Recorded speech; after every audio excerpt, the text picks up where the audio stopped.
En l'an 79 de notre ère, alors que le soleil commençait à décliner sur Rome, bien en dessous du rugissement de l'amphithéâtre le plus bruyant de l'Empire, une jeune femme de 19 ans nommée Sabina attendait, enchaînée dans une cellule sans lumière. Au-dessus de sa tête, 50 000 voix célébraient une victoire récente. Elles applaudissaient le combattant qui avait vaincu les derniers défenseurs de son peuple, y compris ses propres frères. Pour Sabina, ce vacarme n'était pas de la joie. C'était le son d'un monde qui se refermait à jamais. Pendant 3 heures, ce qui s'est passé sous l'arène fut quelque chose que Rome tenta d'effacer avec un soin quasi obsessionnel. Non pas parce que c'était inconnu, mais parce que c'était trop révélateur. Si perturbant que même les chroniqueurs de l'Empire se demandèrent s'il fallait le mentionner ou non. Ce qui était sur le point de se dérouler n'appartenait ni au chaos ni à l'improvisation. C'était un rituel secret, une récompense silencieuse qui transformait un vainqueur en maître de destins étrangers, loin du regard du public. Rome appelait cela l'ordre, la tradition, le droit du vainqueur. Mais en réalité, c'était l'une des pratiques les plus soigneusement dissimulées du pouvoir impérial. Un privilège qui n'était pas annoncé par des trompettes ni gravé dans le marbre, car il fonctionnait mieux dans la pénombre. Pour le comprendre, il faut descendre dans les couloirs humides sous l'arène, où la loi romaine respirait différemment et la morale devenait flexible. Rien de tout cela n'est une légende. Les détails émergent de récits attribués à Cassius Dio, de documents sénatoriaux conservés fragmentairement et de récentes découvertes archéologiques qui ont confirmé ce que l'on soupçonnait depuis des siècles. En 2018, des fouilles sous le Colisée ont révélé des chambres oubliées, conçues non pas pour le spectacle visible, mais pour ce qui venait après, une fois le public parti, satisfait. Le Colisée, inauguré à peine un an auparavant, n'était pas seulement un bâtiment, c'était une déclaration, un monument à la domination romaine, capable d'absorber des armées entières et de transformer la violence en célébration collective. L'arène, couverte de sable non par esthétique mais par nécessité, dissimulait un réseau souterrain où étaient stockés des corps, des destins et des silences. Là, les condamnés et les captifs attendaient leur tour, non pas toujours pour mourir, mais pour quelque chose que Rome considérait comme encore plus efficace. Les jeux de gladiateurs n'étaient pas de simples divertissements. C'étaient des messages politiques, des rituels sociaux et des avertissements publics. Chaque combat disait au monde qui commandait et ce qui arrivait quand quelqu'un résistait. Et lorsque le général Marcus Antonius revint après avoir écrasé la rébellion des Déons en l'an 78, il n'apporta pas seulement du butin et des étendards. Il apporta des personnes, 847 captifs. Parmi eux, plus d'une centaine de femmes de lignage noble, figures clés d'une culture vaincue. Sabina était l'une d'elles. Avant que Rome n'incendie son village, elle avait un nom, un avenir et une promesse. Maintenant, dans cette cellule sombre, elle ne désirait que conserver quelque chose que l'Empire ne pouvait pas enregistrer sur ses listes, sa dignité. Elle ignorait encore ce que signifiait avoir été sélectionnée ce matin-là. Elle découvrirait bientôt qu'à Rome, la miséricorde pouvait être plus terrifiante que la cruauté ouverte. Pour comprendre ce qui s'est passé ensuite, il faut regarder au-delà du tumulte de l'amphithéâtre et écouter le silence calculé des couloirs souterrains où le pouvoir montrait son vrai visage. Le Colisée n'était pas seulement le cœur du divertissement romain. C'était une machine conçue avec soin pour transformer la domination en routine. Depuis la surface, le public voyait des combats, des animaux exotiques et des scènes théâtrales qui exaltaient la grandeur de l'Empire. Mais sous cette couche de spectacle existait une autre Rome, une Rome qui n'apparaissait ni dans les mosaïques ni dans les discours officiels. Un labyrinthe de pierres où chaque pas était calculé et chaque décision suivait un protocole invisible. Ce monde souterrain, connu sous le nom d'hypogée, était un réseau de couloirs, de cages et de plateformes élévatrices. C'est là que tout ce que le public ne devait jamais voir de près était coordonné. Il n'y avait pas d'improvisation. Les couloirs avaient des largeurs précises, les portes se fermèrent de l'extérieur, et les chambres étaient distribuées avec une logique qui répondait à l'efficacité, non à la compassion. Dans cet espace, les personnes devenaient des fonctions au sein d'un système, combattants, animaux, prisonniers. Tous attendaient leur tour en silence, séparés par des murs qui ne divisaient pas seulement des corps, mais des destins.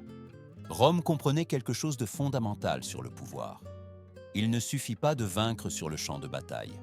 Il faut contrôler le récit qui suit. C'est pourquoi les Jeux n'étaient pas de simples divertissements. C'étaient des cérémonies politiques. Le message était clair et constant. Rome vainque, Rome décide, Rome dispose. Chaque applaudissement du public renforçait cette idée, et chaque rituel ultérieur consolidait la défaite de l'ennemi au-delà de la mort physique.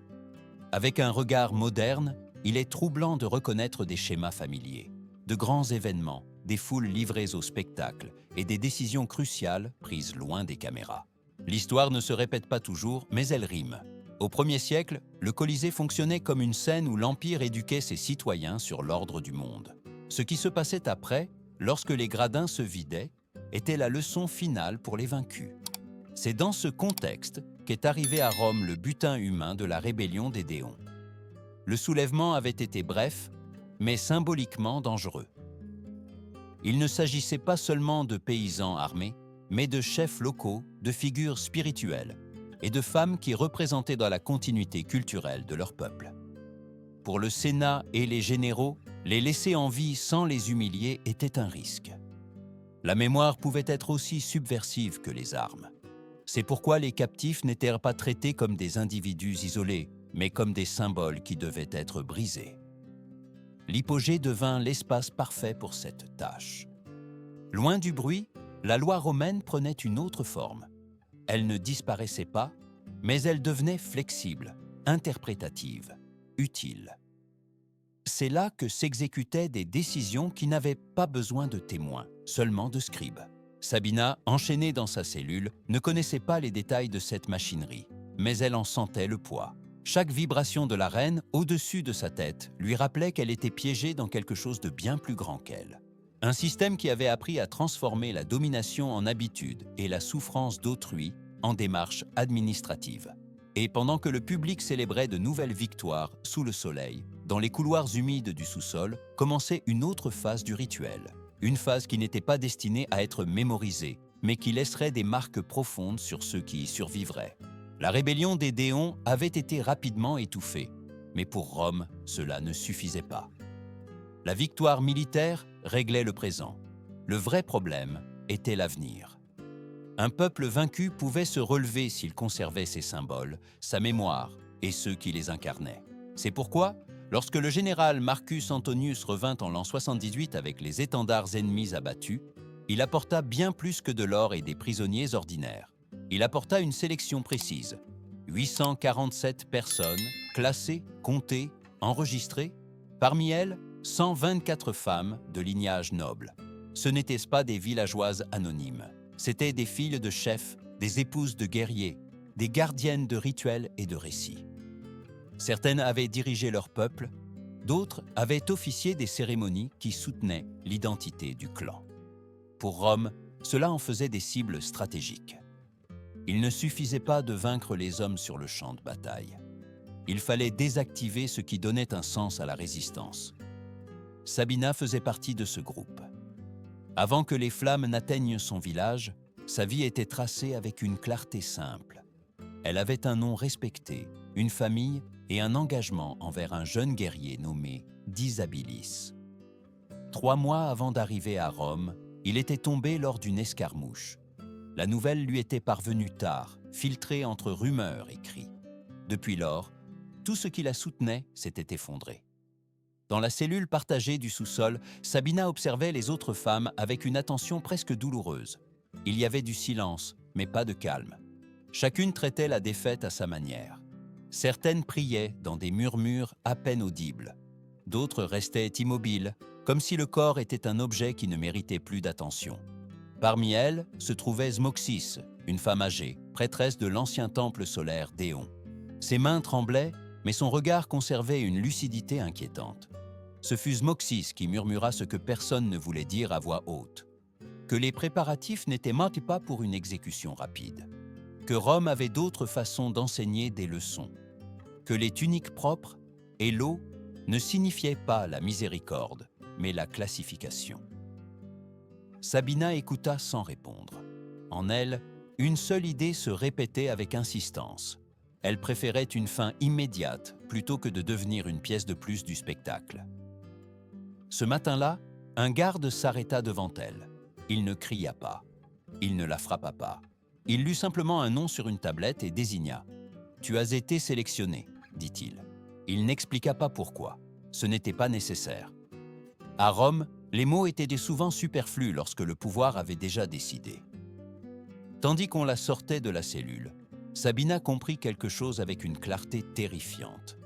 Il ne s'agissait pas d'elle en tant que personne. Elle faisait partie d'une mise en scène plus vaste, conçue pour envoyer un message qui voyagerait bien au-delà du Colisée. Un message qui dirait à tous les peuples soumis que la défaite ne se terminait pas avec la reddition. Elle se poursuivait dans l'humiliation méthodique, dans l'appropriation de ce qui était le plus protégé, dans la démonstration que même l'intimité pouvait être revendiquée par l'Empire. À la même heure, dans un autre secteur du complexe souterrain, un homme se préparait à recevoir sa récompense.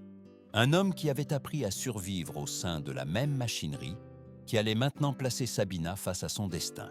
Gaius Valerius Maximus n'était pas né pour être un symbole, mais Rome l'avait transformé en nain. À 32 ans, son corps portait les marques d'une vie qui ne lui avait jamais appartenu entièrement. Chaque cicatrice était un registre silencieux, une victoire célébrée par d'autres, une défaite évitée par instinct. Pour le public, c'était un champion. Pour les administrateurs de l'amphithéâtre, un atout précieux.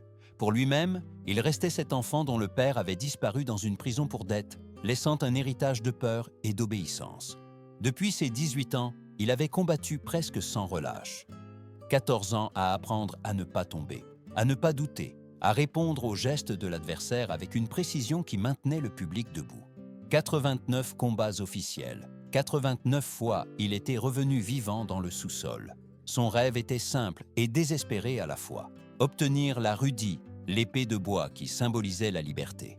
Sortir du cycle avant de devenir un nom oublié traîné hors de l'arène. Ce jour d'août de l'an 79, Maximus avait gagné plus qu'une simple marque supplémentaire dans son palmarès. Il avait vaincu le champion Déon sous le regard direct de l'empereur Titus. L'ovation fut assourdissante, le rituel s'activa immédiatement. Laurier, argent, vin. Et puis, ce qui ne se proclamait pas à voix haute, mais que tous attendaient. Dans le couloir de pierre humide, le maître de jeu descendit avec une tablette de bronze. Ce n'était pas un geste cérémoniel, mais administratif. La lecture des droits suivait un protocole ancien, répété tant de fois qu'il avait perdu toute trace de solennité. Par honneur impérial et tradition, récita-t-il, le vainqueur peut choisir parmi les butins disponibles. Pour un homme qui ne possédait rien de propre et pouvait mourir à chaque combat, cet instant était une anomalie, un point où la hiérarchie s'inversait brièvement. Maximus, l'esclave, pouvait décider. Rome célébrait cette illusion de pouvoir, non par compassion, mais parce que cela renforçait le système. Cela transformait la victime en complice, l'instrument en administrateur. La tablette énumérait des options connues, de l'or supplémentaire. Une nuit dans un vrai lit, loin du sol froid de la caserne, du vin de qualité, et l'option que tous comprenaient, sans explication. Un privilège réservé aux vainqueurs, accordé comme une extension de la conquête. Maximus tenait la tablette avec des mains qui tremblaient encore d'adrénaline. Il n'était pas moraliste. Il avait accepté d'autres récompenses auparavant. Mais quelque chose, à ce moment-là, était différent. Peut-être le regard du public avait-il été plus intense. Peut-être le nom de l'ennemi vaincu résonnait-il encore dans sa tête. Ou peut-être, pour la première fois, était-il conscient du poids réel de ce choix. Dans une autre partie du complexe, Sabina attendait avec 17 autres femmes. Leurs cheveux sombres contrastaient avec la pâleur que l'enfermement avait accentuée. Elle observait le sol, évitant les regards. Elle ne voulait pas devenir un souvenir utile pour qui que ce soit. Elle voulait disparaître avec le peu qui lui restait intact. Lorsque le système commença à bouger, personne n'annonça ce qui était sur le point d'arriver. Ce n'était pas nécessaire. À Rome, les récompenses n'étaient pas remises en question. Elles étaient exécutées. Et tandis que Maximus réfléchissait à une tablette de bronze, une chaîne invisible commençait à lier sa décision au destin d'une jeune femme qu'il n'avait jamais vue. La machinerie était en marche, et ce qui semblait un acte routinier allait bientôt se transformer en quelque chose que même Rome n'était pas prête à affronter sans conséquence. Dans la zone destinée aux captives, un autre type de préparation avançait avec une efficacité inquiétante. Il n'y avait pas de cris ni de scènes chaotiques. Tout se faisait avec rapidité et silence, comme si la procédure était si courante qu'elle ne méritait aucune émotion. Les gardes entrèrent, portant des seaux d'eau et des tissus propres. Ce n'était pas un geste de soin. Cela faisait partie du protocole. Les corps devaient être présentables, classifiables, prêts à remplir la fonction qui leur avait été assignée. Les femmes furent lavées, coiffées et vêtues de simples tuniques. Les vêtements déchirés qu'elles portaient depuis leur capture furent retirés sans cérémonie. Un scribe observait, notant des détails sur des tablettes de cire, enregistrant des âges approximatifs, des marques visibles, des réactions. Dans cet espace, l'identité se diluait. Chaque nom devenait une ligne, chaque histoire une note abrégée. Sabina percevait le mouvement autour d'elle comme si elle était séparée de son propre corps. Elle se souvenait des mains de sa mère arrangeant ses cheveux avant les fêtes du soleil. Le contraste était insupportable. Ici, le contact n'avait aucune affection. C'était une inspection, une évaluation. Zmoxis, la prêtresse, se pencha vers elle et murmura avec une sérénité effrayante.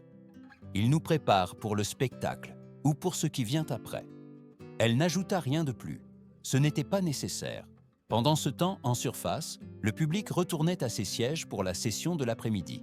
Après les grands combats, Rome offrait ce qu'elle appelait des intermèdes. Des scènes mineures, des représentations mythologiques, des chasses simulées. C'était l'espace où l'ingéniosité des organisateurs se déployait pour maintenir l'attention et augmenter le sentiment de domination. Ce jour-là, le programme incluait quelque chose de nouveau. Une dramatisation conçue pour célébrer l'humiliation totale de l'ennemi vaincu. Le système d'élévateur commença à fonctionner.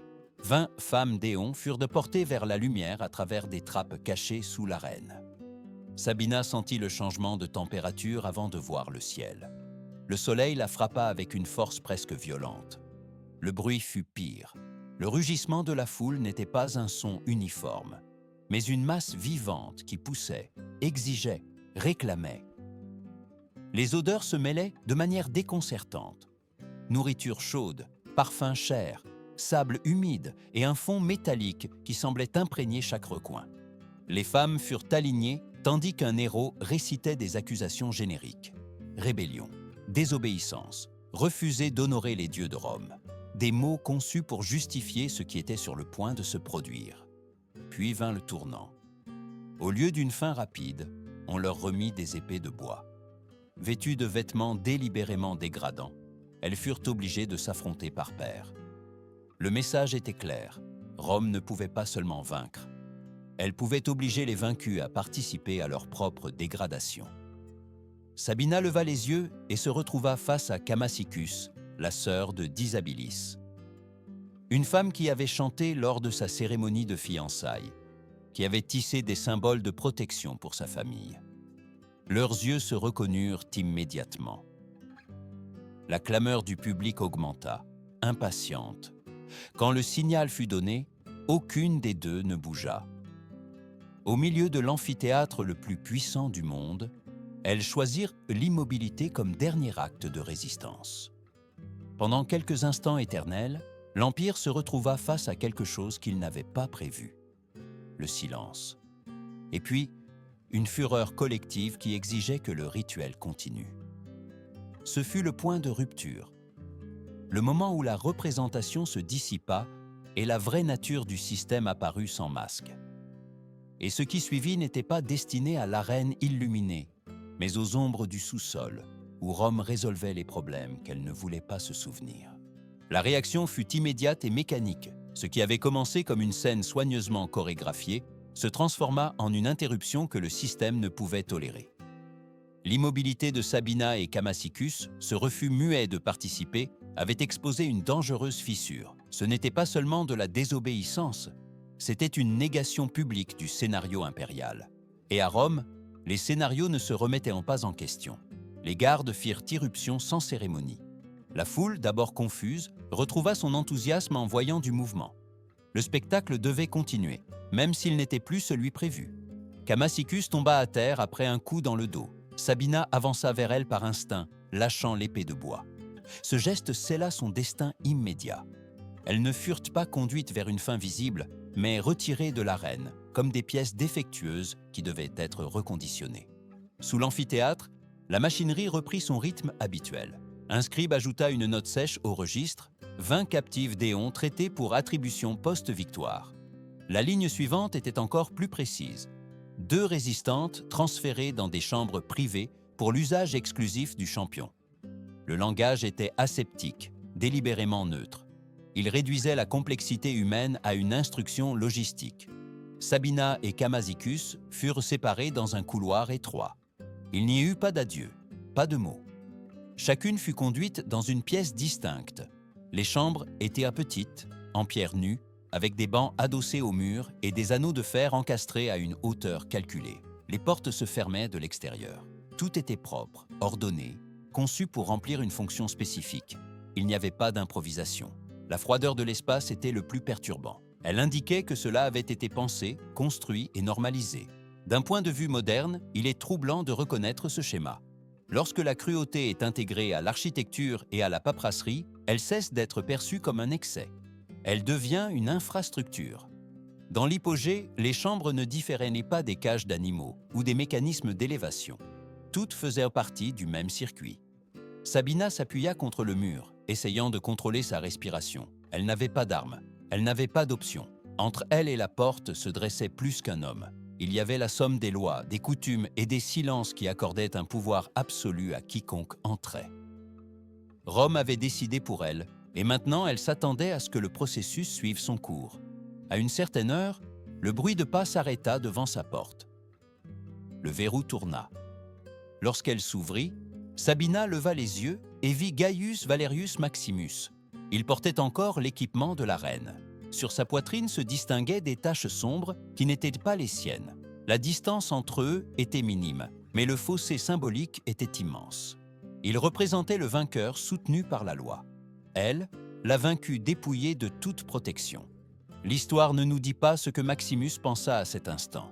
S'il vit une personne ou une catégorie, s'il se rappela sa propre fragilité au sein du système qui le plaçait désormais en position de force.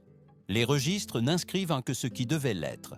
Mais ce moment, suspendu entre le devoir imposé et la conscience individuelle, serait le point où quelque chose d'inattendu était sur le point de se produire. Car même au sein d'une machinerie conçue pour éliminer l'humanité, une pause survient parfois. Et dans cette pause, le système révèle son visage le plus vulnérable. Ce qui suivit ne fut pas ce que Rome avait prévu. Il n'y eut pas de paroles grandiloquentes, ni de gestes de domination immédiate. Gaius Valerius Maximus resta immobile pendant plusieurs instants, comme si le bruit de la reine résonnait encore dans sa tête. Puis il fit quelque chose qui ne correspondait pas au rôle qui lui avait été assigné. Il retira son casque, le posa au sol et écarta son épée. Ce geste, simple et silencieux, brisa la logique de l'espace. Il s'assit sur le banc de pierre, la tête entre les mains. Des minutes s'écoulèrent. Sabina resta rigide, attendant une réaction qui ne venait pas. Le temps s'étira étrangement, presque irréellement. Dans un endroit où tout était chronométré et réglementé, l'immobilité devint un acte de désobéissance inattendue. Finalement, Maximus parla. Sa voix était basse et maladroite, marquée par un accent étranger. Il avait appris des fragments de la langue d'éon en écoutant d'autres captifs pendant des années. Il ne la questionna pas sur elle au début. Il demanda un nom, celui de l'homme qui était mort ce jour-là. Sabina répondit avec difficulté. « Disabilis ». Le son du nom sembla peser sur lui. Maximus hocha la tête lentement, comme s'il confirmait un soupçon qu'il aurait préféré ne pas avoir. La conversation qui s'ensuivit n'avait rien d'héroïque. Elle était fragmentée, inconfortable, pleine de silence. Maximus parla de son père, de la façon dont il l'avait perdu enfant, de la façon dont le système l'avait absorbé sans offrir d'alternative. Sabina parla de son village, des cérémonies qui n'existeraient plus, d'un avenir qui lui avait été arraché sans explication. Deux personnes réduites à des fonctions opposées, partageant quelque chose que l'Empire ne savait pas enregistrer. Dehors, les gardes effectuaient des rondes routinières. Ils entendirent des voix, supposèrent que la procédure se déroulait comme prévu et poursuivirent leur chemin. Pour Rome, la conformité n'avait pas besoin de vérification constante. Il suffisait qu'il n'y ait pas de cri ni d'interruption. Les heures passèrent. Lorsque l'horloge marqua la fin de l'après-midi, Maximus se leva. Il avait pris une décision qui ne figurait sur aucune tablette. Il marcha jusqu'à la porte et appela le garde. Son ton était ferme, presque bureaucratique. Il déclara que la femme était malade, qu'il ne pouvait accepter l'attribution, qu'elle devait être envoyée à l'infirmerie. C'était un mensonge évident, mais aussi une brèche légale. Le système permettait de refuser une récompense en invoquant un risque sanitaire. Contester cette déclaration impliquait des démarches, des témoins, du temps. L'accepter était plus facile. La bureaucratie romaine, rigide et efficace, choisit la voie de la moindre résistance. Sabina fut retirée de la chambre et conduite au secteur médical. Ce n'était pas un lieu de soins, mais d'attente. Néanmoins, ce transfert l'éloigna d'un destin immédiat que l'Empire avait considéré comme légitime. Maximus ne la revit plus. 3 jours plus tard, Sabina mourut d'une infection courante en captivité romaine. Son nom n'apparut ni dans les débats, ni dans les discours, mais la décision de Maximus ne passa pas inaperçue. Dans les casernes des gladiateurs, les rumeurs commencèrent à circuler. On disait que le champion avait changé, qu'il avait refusé ce que tous acceptaient, que quelque chose s'était brisé dans la logique habituelle. Sans le savoir, ce geste isolé avait allumé une mèche qui irait bien au-delà d'une simple cellule souterraine. Rome était sur le point d'affronter une question qu'elle évitait depuis des siècles. La mort de Sabina passa presque inaperçue pour la machinerie impériale. Dans l'infirmerie, saturée et négligée, les vies s'éteignaient sans cérémonie. Il n'y avait ni hommage, ni registre détaillé. La miséricorde administrative qui l'avait soustraite à une chambre privée la conduisit ironiquement à un autre type d'abandon. Pour Rome, le résultat n'altérait pas l'équilibre. Une captive de moins ne changeait pas les chiffres. Pour Gaius Valerius Maximus, en revanche, quelque chose avait changé de manière irréversible. Dans les semaines suivantes, il combattit encore 2 fois. Il gagna les 2. Et à chaque fois, il refusa la récompense rituelle. Il ne fit pas de discours. Il n'expliqua pas ses motifs. Il refusa simplement l'attribution. Dans un environnement où l'obéissance était maintenue par la répétition, ce refus commença à attirer l'attention. Les rumeurs se propagèrent rapidement dans les casernes. Certains disaient que Maximus était devenu faible. D'autres murmuraient qu'il avait été touché par des cultes orientaux prêchant la compassion et la maîtrise de soi.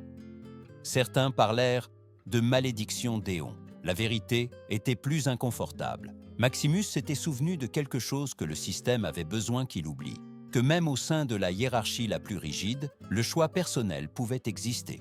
Le point d'inflexion ne vint pas dans l'arène, mais au Sénat. Le 15 septembre de l'an 79, un sénateur nommé Quintus Aurelius Semicus présenta une plainte formelle. Son neveu, un jeune gladiateur, avait été puni par son entraîneur après avoir refusé d'accepter la récompense habituelle après une victoire mineure. Le jeune homme allégua que l'exemple de Maximus l'avait inspiré. L'entraîneur répondit qu'il ne faisait que défendre les coutumes romaines. L'affaire, en apparence triviale, força les sénateurs à faire quelque chose qu'ils évitaient systématiquement. Nommer une pratique connue mais jamais débattue en public. Les registres qui ont survécu sont délibérément vagues. Ils parlent de coutumes relatives aux captives vaincus et d'excès inappropriés lors des célébrations publiques. Derrière ce langage neutre se cachait une discussion tendue qui dura des heures. Le bloc conservateur fit appel à la tradition. Ils argumentèrent que la domination totale avait toujours été la base de l'Empire, que la remettre en question, c'était affaiblir Rome. Les plus pragmatiques, influencés par des idées stoïciennes, signalèrent un autre problème. Il n'était pas moral, mais stratégique. Des gouverneurs de plusieurs provinces avaient signalé une augmentation des tensions. Les récits sur le traitement des femmes captives circulaient non comme des avertissements, non comme des dissuasions. Au lieu d'étouffer les rébellions, ils les alimentaient. L'Empire ne réagit pas par compassion, il réagit par survie.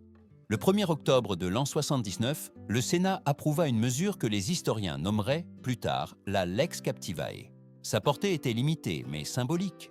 Elle interdisait la distribution publique de femmes captives dans le cadre du spectacle dans l'arène.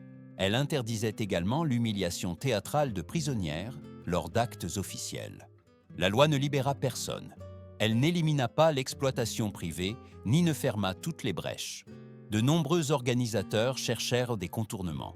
Mais elle établit quelque chose que Rome admettait rarement, que même le pouvoir absolu avait besoin de limites visibles, non pas par éthique, mais parce que l'exhibition ouverte de l'abus commençait à devenir dangereuse. Pendant ce temps, Maximus continua à se battre. Il ne fut pas puni, non plus célébré. Le système, incapable d'assimiler son geste, choisit de l'ignorer. Mais la graine était déjà plantée. Et dans les couches les plus hautes du pouvoir, une certitude inconfortable commençait à prendre forme. Ce qui avait été conçu pour briser les vaincus commençait à éroder l'Empire lui-même. 3 mois plus tard, Gaius Valerius Maximus obtint finalement la rudis. Il ne la reçut ni par compassion ni par rébellion, mais en accomplissant l'arithmétique implacable du système. 5 victoires consécutives de plus, enregistrées, certifiées, célébrées. La liberté à Rome restait une transaction. Son dernier acte documenté en tant qu'homme libre fut l'achat de la liberté d'une femme d'éon nommée Camascus. Les archives n'en disent pas plus, seulement un nom et une somme. Cependant, de nombreux historiens pensent que c'était la même femme qui était restée immobile aux côtés de Sabina dans l'arène. Si tel est le cas, le geste de Maximus n'a pas sauvé une vie du système, mais il a modifié une trajectoire. Un infime détour dans une machinerie gigantesque. Pour Sabina, il n'y eut pas de registres finaux. Elle mourut dans une salle bondée, d'une infection courante, entourée de personnes dont la souffrance ne mérita jamais une ligne dans les annales officielles. Aucun sénateur ne discuta de son destin.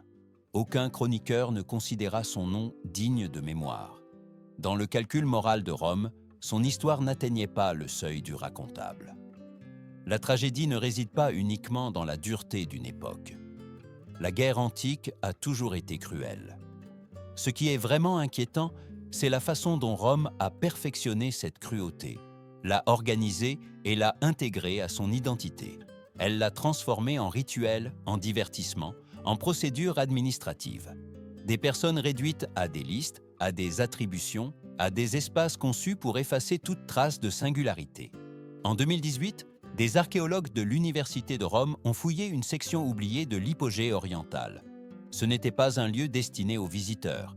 Ils y ont trouvé de petites chambres, avec des anneaux de fer encastrés dans les murs, des canaux de drainage taillés dans la pierre, des fragments de céramique et des marques profondes laissées par des mains désespérées.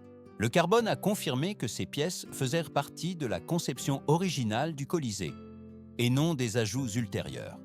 Elles ont été construites avec intention. 6 étiquettes de bronze récupérées portaient gravé le mot « Captiva » à côté de dates qui coïncidaient avec les années de la répression d'Éon. Les découvertes correspondaient à des allusions dispersées dans des textes anciens. Cassius Dio parlait de chambres d'attribution. Sénèque insinua des pratiques qu'il évita de détailler. Tacite, normalement direct, garda un silence éloquent. L'absence est aussi une donnée historique. Certains experts y soutiennent que ces pratiques étaient exceptionnelles, réservées aux grands triomphes. D'autres soulignent l'infrastructure spécialisée comme preuve de leur récurrence. La vérité se situe probablement à un point intermédiaire. Elle n'était pas constante, mais suffisamment fréquente pour justifier leur planification. Rome vénérait les gladiateurs comme des célébrités, tout en les consommant sans retenue. Leur image ornait des lampes et des murs. Leur sueur était commercialisée.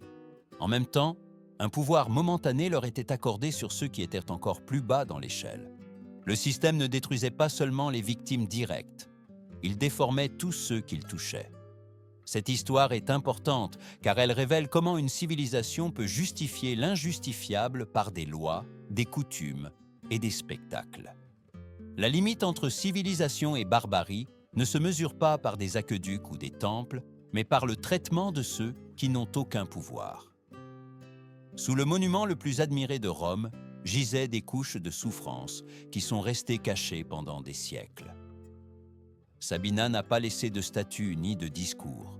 Mais son histoire, reconstruite à partir de fragments, nous rappelle que le progrès n'est pas automatique et que les sociétés tombent généralement moralement avant de s'effondrer physiquement. Rome a choisi le spectacle. Le prix a été payé en vies effacées. Et pourtant, au milieu de cette machinerie, un seul geste a prouvé que l'humanité pouvait apparaître même là où elle semblait impossible. Il n'a pas changé le système, il n'a pas réparé le mal, mais il a laissé une fissure. Parfois, c'est tout ce que l'histoire retient.